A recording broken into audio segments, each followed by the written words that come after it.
Continuamos con Congreso Internacional Medellín 50 años después.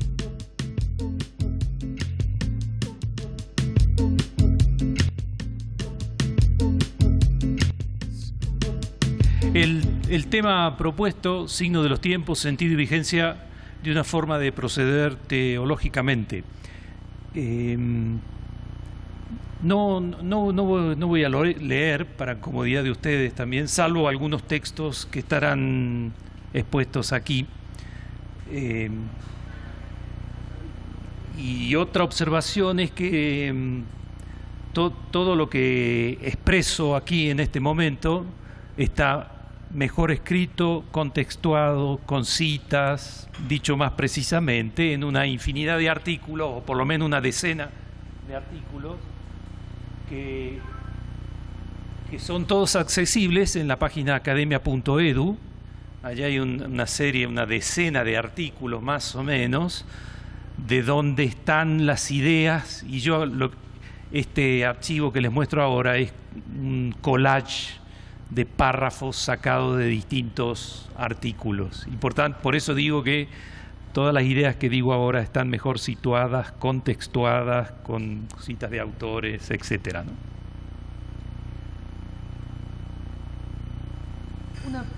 Una primera reflexión.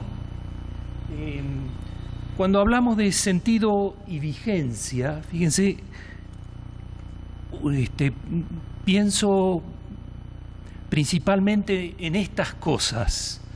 Por una parte, con el tema signos de los tiempos, no con la palabra o solo la categoría, sino todo lo que ella involucra, el tipo de teología que involucra, representa un punto central del concilio, de la intención pastoral de Juan 23, ¿no? Un segundo aspecto que quiero subrayarles hoy es que representa un salto cualitativo en la historia de la teología y que tenemos que hacernos cargo de eso, también para comprender que en estas décadas solo hemos comenzado a tartamudear una, congar, relativamente nueva forma de hacer teología, ¿no? Un tercer aspecto, justamente esta categoría y el método que implica, en buena medida explica, entre comillas, el evento de Medellín, y voy a explicar también algo sobre eso, que, punto siguiente, está en la base, ese método, esa relativa nueva forma de teología, está en la base de varias de las novedades pastorales de estas décadas. Incluso ahí en los artículos utilizo textos de colegas aquí presentes. Y un punto que no voy a desarrollar porque está también en uno de los artículos y que es quizá verdaderamente importante, es que esta forma de proceder teológicamente respondería a una situación cultural caracterizada por el pluralismo religioso, la diversidad cultural, el paradigma de la alteridad. En la medida, posibilita un giro descolonizador, en la medida en que reconoce autoridad teológica a la alteridad, a la experiencia de los otros, ¿no? El locus theologicus alienus, aunque en un sentido cualitativamente diverso al de Melchor Cano, ¿no? Voy a dar estos 4 pasos con un collage de lecturas. Primero, el tema de la pastoralidad de teología, de la teología, una forma de proceder, y voy a utilizar algunos textos de Theobald, que probablemente es hoy en día la interpretación de mejor calidad sobre el tema del Vaticano II, que naturalmente hay muchas y muy próximas. Segundo, voy a detenerme brevemente en el tema del debate del Vaticano II, que para mí no tiene solo una preocupación histórica, sino muestra donde allí explotó el problema. Y la dificultad de Gaudium et Spes no fueron los obispos, sino los teólogos.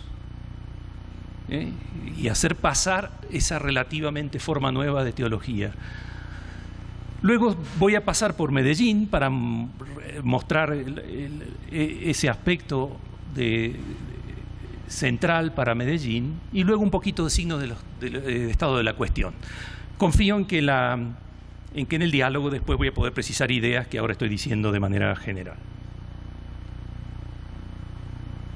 Vamos con lo primero, la pastoralidad. Les propongo un texto de Theobald, donde Theobald está criticando, diferenciándose de una propuesta de Hünermann sobre la idea de la constitucionalidad como una clave hermenéutica de comprensión del Vaticano II. Y entonces él dice, en efecto, el sentido del corpus conciliar, ¿se alcanza a leer desde atrás? El sentido del corpus conciliar resulta diferente según se lo considere en función de la idea de Juan XXIII de pastoralidad o a partir del plan Suenens, diciembre del 62, que comienza a imponerse en el concilio a finales del primer período. Es necesario situar el principio del futuro conjunto textual, más bien, alternativa, en la conciencia eclesial extendida entre lo interno y lo externo, ad intra ad extra de la Iglesia, como quería el primado belga y muchos más, o más bien en la palabra de Dios recibida por la Iglesia en el mundo actual gracias a una relación nueva, calificada como pastoral, con la Escritura y con la tradición, como sugiere el discurso de apertura de Juan XXIII.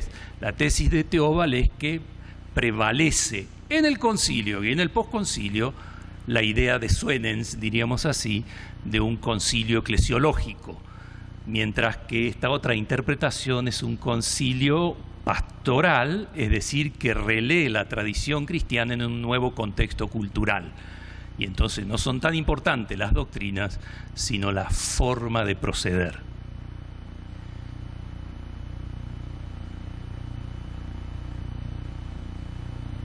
Theobald advierte que debido a que determinadas formulaciones hermenéuticas recién fueron introducidas al final del concilio, hay un progreso, ellas no pudieron tener un impacto sobre los textos precedentes, lo que finalmente produjo una suerte de vacilación hermenéutica que hipotecara pesadamente el período postconciliar.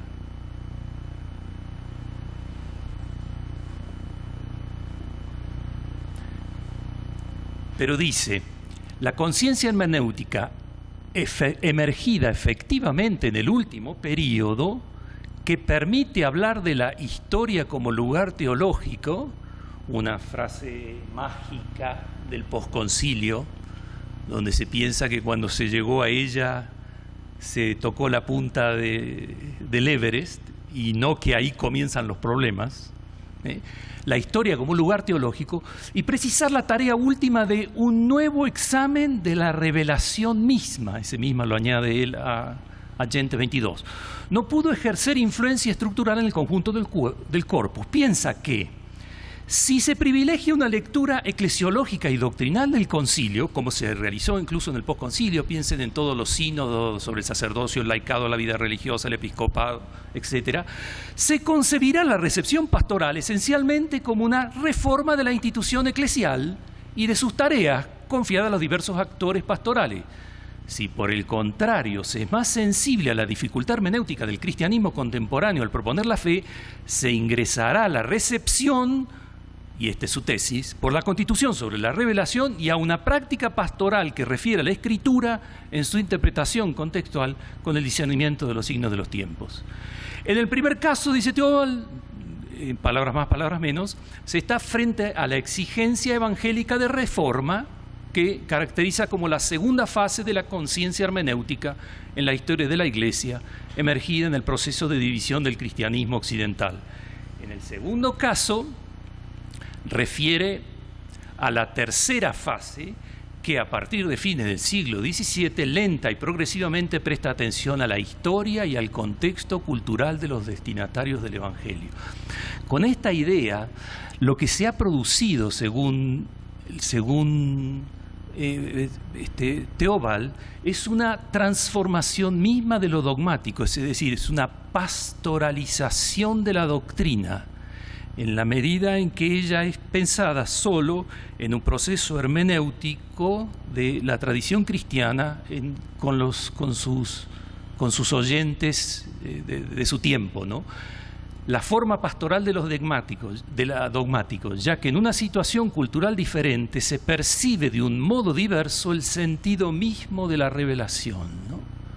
Etcétera. Bien, no me detengo más. Al final en el año 2012, en la revista Concilium, publicó un artículo que de alguna manera sintetiza bastante su posición. Observen. Dice, antes que dejarnos textos, el Concilio nos ha dejado una forma de proceder. Y dice, se verificó un proceso de aprendizaje, una nueva manera de proceder. Esto, un discernimiento colegiado de los signos de los tiempos bajo la autoridad de la palabra de Dios, que recién sería codificado casi 3 años después.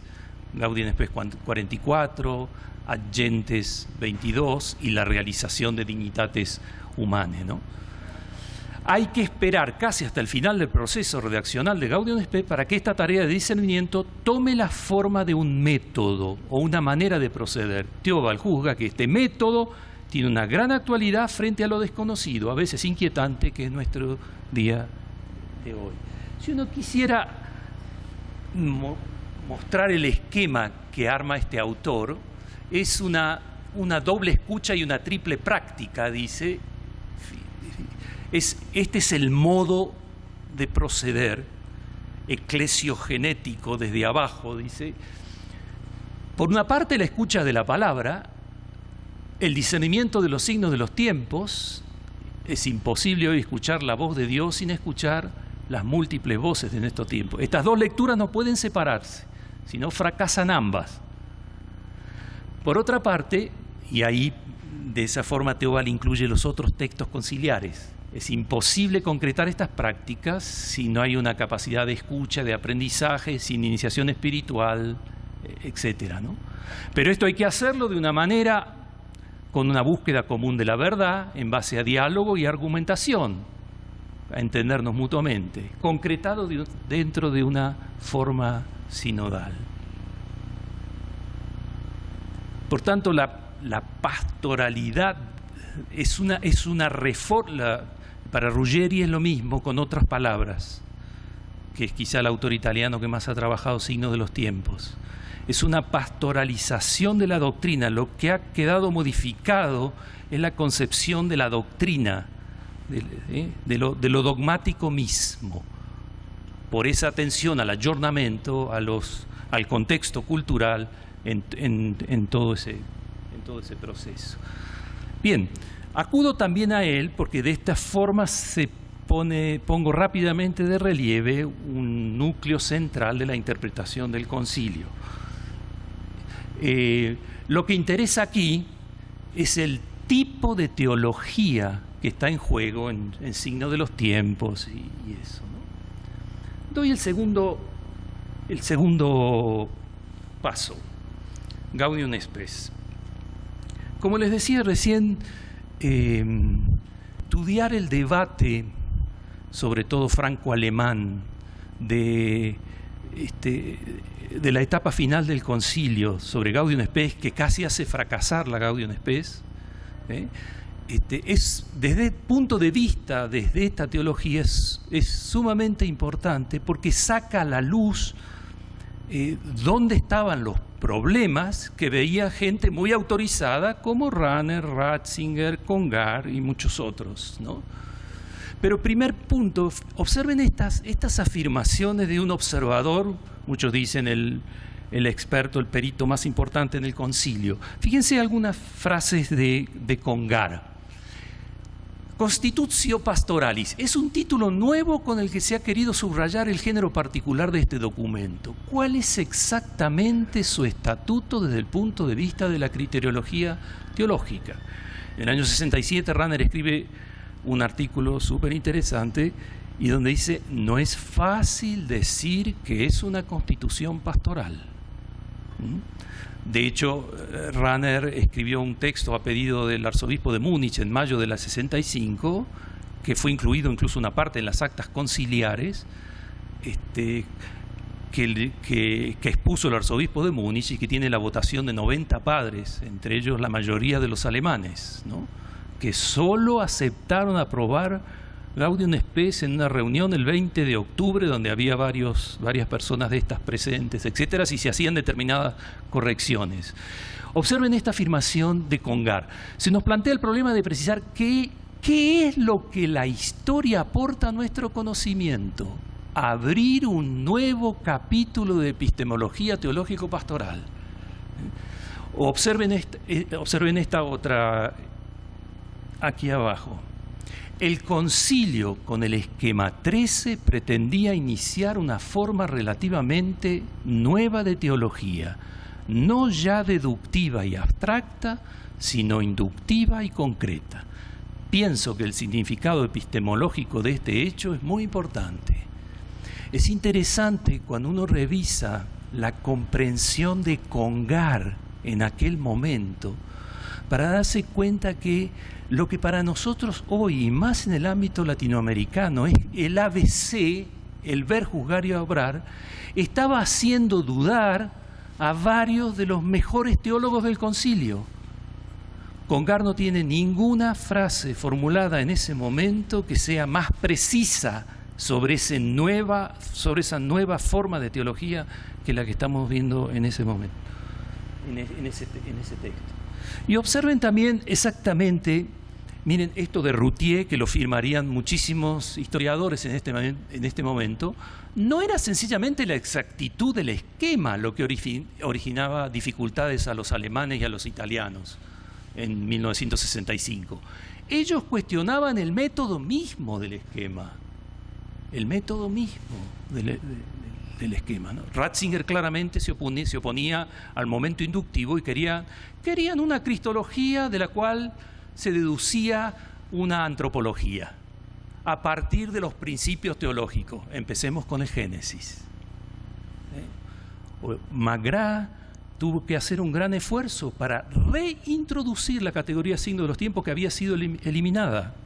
En la última versión de la Gaudium Spes que entra en el concilio en septiembre del 65, la categoría de signo de los tiempos había sido sacada de ahí. Fíjense lo de Turbanti.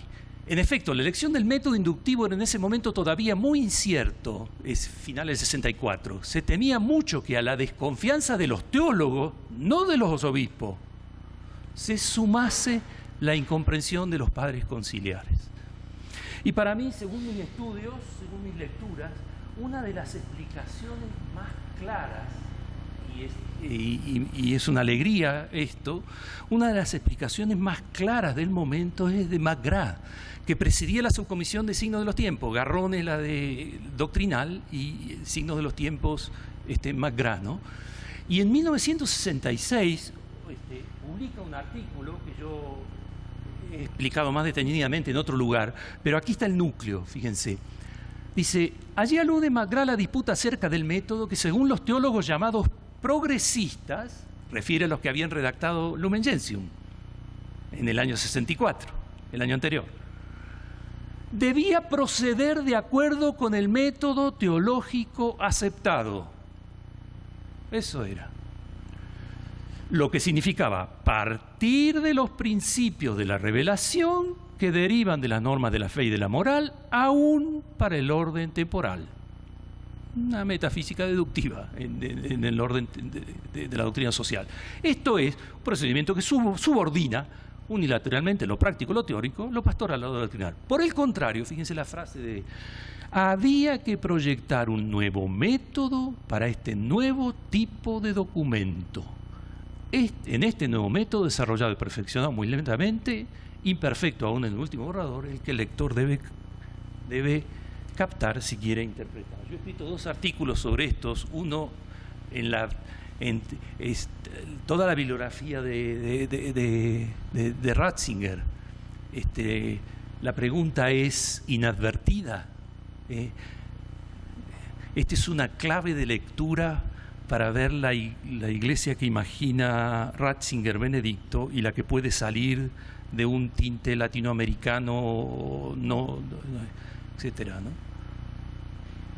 Ratzinger se opuso en el concilio al método inductivo y no lo registró nunca en toda su bibliografía. Es súper importante para para evaluar lo que viene después, ¿no? Fíjense con lo de... Aquí con lo de... en este otro hago un trabajo sobre el texto de Ratzinger, el de Rahner, que ahora se ha hecho público. Es bien interesante porque estaba inédito y se ha publicado el año pasado. Porque Rahner, aunque dio base para la duda de los alemanes, lo que en el fondo quería era, el Gaudium Spes está usando un método que no explica, no justifica. Y entonces, ¿de dónde sabe, dice Rahner, de dónde sabe lo que dice cuando describe el mundo contemporáneo, etcétera? Para mí un dato importante es que teólogos como Ratzinger, Rahner o Congar, que he citado solo esos, que conocen muy bien la historia de la teología, nos están diciendo que hay algo nuevo que hace ruido. ¿Sí?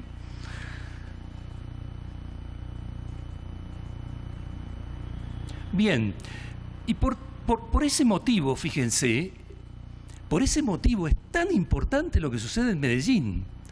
Lo que la teología progresista, no los franceses y belgas, lo que la teología progresista, sobre todo alemana y conservadora italiana, no habían admitido para Gaudium Spes, se vuelve, en las palabras de Beoso, el secreto de Medellín. Observen esta expresión que yo encuentro muy buena de Beoso.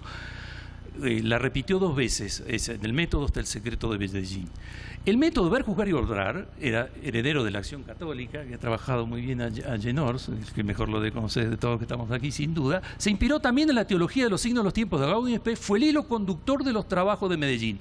Y porque esa forma de proceder no solo configuró los textos, sino toda la mecánica de trabajo de la conferencia, Beoso dice: lo que diferenció profundamente el Vaticano II de Medellín fue el método de trabajo adoptado. Una de las claves del evento de Medellín, ¿no? De hecho, si ustedes miran el texto de Gutiérrez de la época, de 1969, dice: el lenguaje empleado en los textos de Medellín puede sorprender. No estamos acostumbrados a ver al magisterio de la Iglesia empuñar tan firmemente la realidad, etc. En mi juicio, ¿no?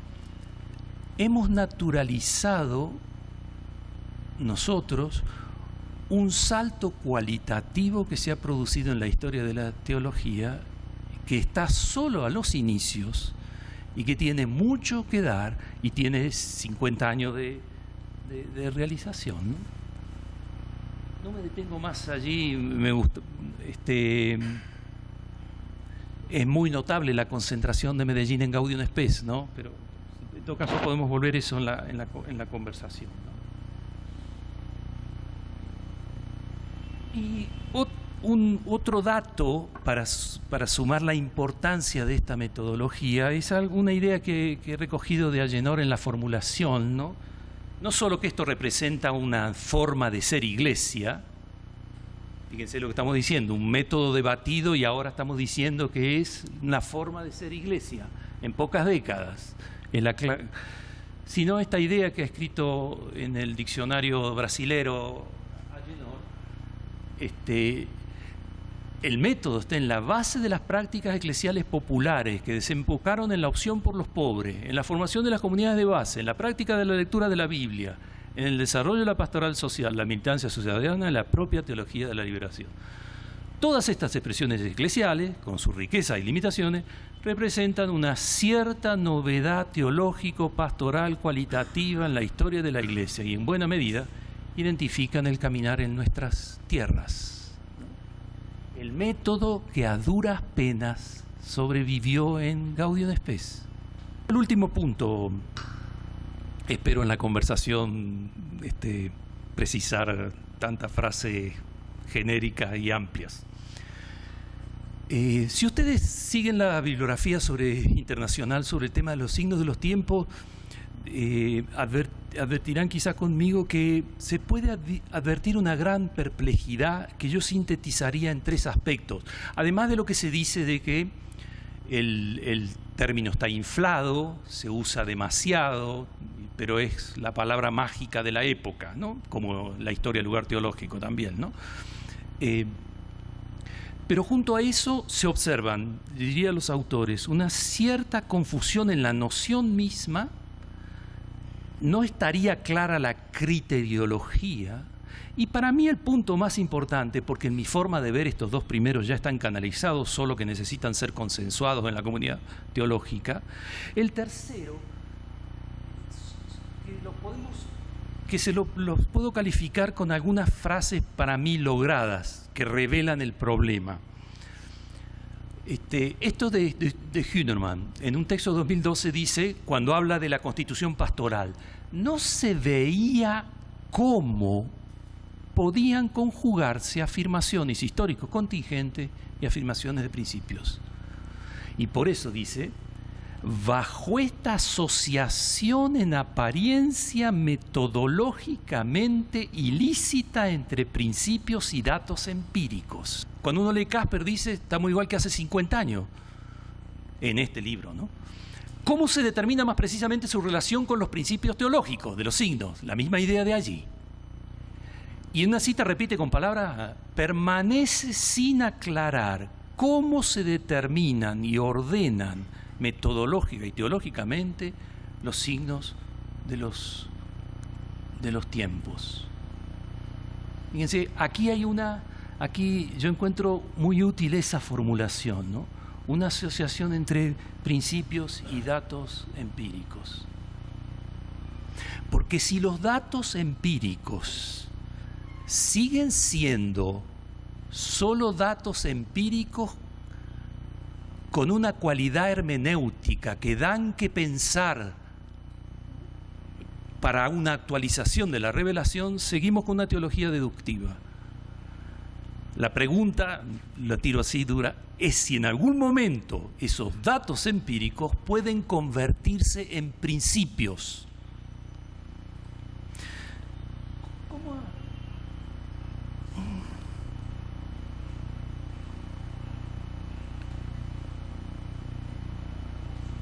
Naturalmente que aquí hay una serie de opiniones diversas. Varios autores lo han planteado en la terminología de Cano, ¿no? Si puede considerarse a las experiencias históricas discernidas, donde se discierne la emergencia de una energía mesiánica, si allí se discierne, puede ser considerado un locus theologicus proprius, o sigue siendo un locus theologicus alienus en la terminología de Cano, aunque recomprendido en un nuevo sentido, porque en Cano la historia eran los archivos y acá la historia son los acontecimientos históricos, ¿no? Estoy cerca de la hora ya, ¿no? ¿Cómo se ha canalizado esto en la teología latinoamericana? Bajo la categoría de lugar teológico, ¿no? En un grupo y con algunas personas con las que trabajo hemos tratado de seguir el uso de la categoría. Sucedió algo raro con esta categoría en América Latina, que yo diría en dos términos. Por una parte, la categoría se usó en singular cuando lugar teológico pertenece a un sistema de lugares. Si hoy enviamos a uno de nuestros estudiantes a revisar cualquier diccionario internacional, cuando busque la voz lugares teológicos, encontrará una inmediata referencia a Cano y a un sistema de lugares donde aparecen los distintos lugares teológicos o sujetos eclesiales en los cuales la Iglesia vive, la teología piensa y argumenta. El pueblo de Dios, etcétera, en el fondo la estructura eclesial del pensar, del creer y el pensar, ¿no? Pero la noción del lugar teológico se independizó del sistema de Cano. Esto ya se observa en la teología de la liberación de Gutiérrez. De hecho, la obra de Cano no está citada prácticamente en la bibliografía latinoamericana. No es que eso fuera necesariamente debieran adoptarla en ese sentido, como dice Francisco de Aquino Jr., es evidente que en Ellacuría y Sobrino hay una noción de lugar teológica distinta a la de Cano. Eso no hay problema en eso. Pero ese problema debe ser advertido. Lugar teológico era un sistema de lugares y no un lugar teológico. Y el segundo problema, que quizá después en la conversación podamos hacerlo, es que la noción de lugar teológica fue utilizada en la bibliografía preponderantemente como lugar hermenéutico, como un lugar a partir del cual se encuentran nuevas ideas que actualizan la revelación. Eso es todavía un procedimiento deductivo. La pregunta que hay que hacerse para hacer avanzar esta metodología es la autoridad teológica de ese lugar hermenéutico. Porque la teología piensa a partir de autoridades. No es la misma la escritura que el pensamiento común de la patrística, o que el testimonio de la liturgia, o que la enseñanza de los concilios. La teología piensa a partir de autoridades. La pregunta es, ¿cuál es la autoridad teológica de ese lugar hermenéutico? Esto no invalida toda la reflexión sobre que los pobres nos hacen ver el mundo de otra manera y a Cristo de otra manera y nos hacen ver el cristianismo, etc. No, al revés, potencia más, porque muestra que esa experiencia puede pasar a ser un principio de la teología para la comunidad que discierna en la emergencia de los pobres, emergió Dios. Ahora, traduzca esa frase en metodología teológica, porque en la teología latinoamericana no faltan frases de en los pobres se revela Dios, o Dios sigue actuando en la historia.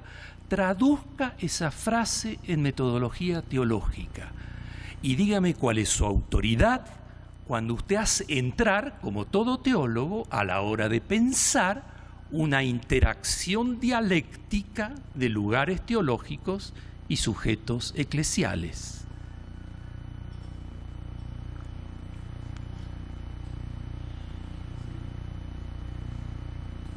Fíjense, y voy terminando, esta expresión, que es el lugar donde probablemente estamos, la advertencia de Jeffrey a la obra de Chenu, dice, para mí sería un diagnóstico actual. Dice, Chenu habla de revelación continuada. Yo no he encontrado todavía esa expresión en Chenu, pero Jeffrey dice que está.